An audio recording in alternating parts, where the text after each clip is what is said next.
Let me tell you about an epidemic that is spreading worldwide. It's taking lives comparable to genocide or homicide. Now, this is not a disease, but more of a guide. A guide that when its supply determines how you decide to whom you confide and where you are tied. And all of it is built on a lie. Now, this thing don't care if you're all for group or if you're just going solo.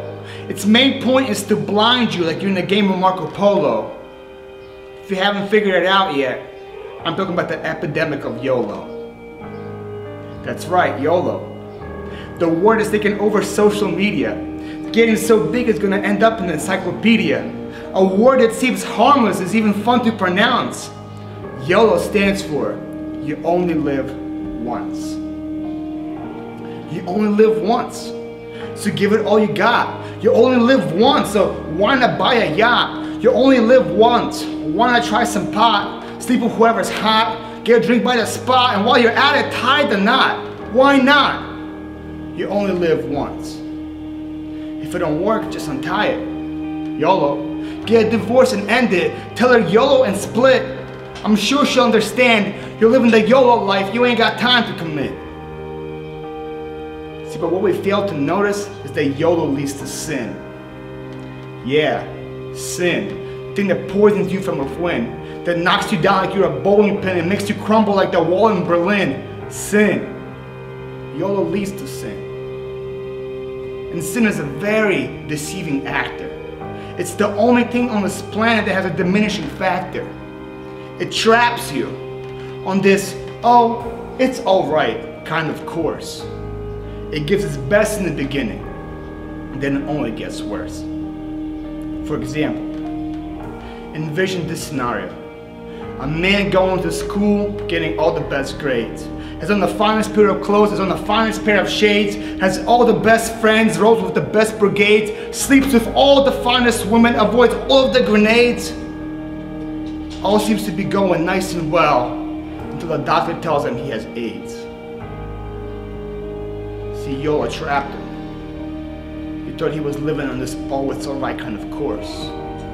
Sin gave its best in the beginning, and then it only got worse. One day he was driving the party bus, the next day his body is riding in a hearse. Because sin gave its best in the beginning, and it only got worse. See, YOLO lies to you.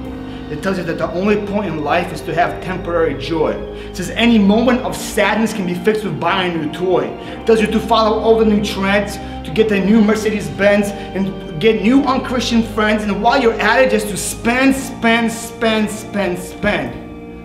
Because when you die, that's it. The story ends.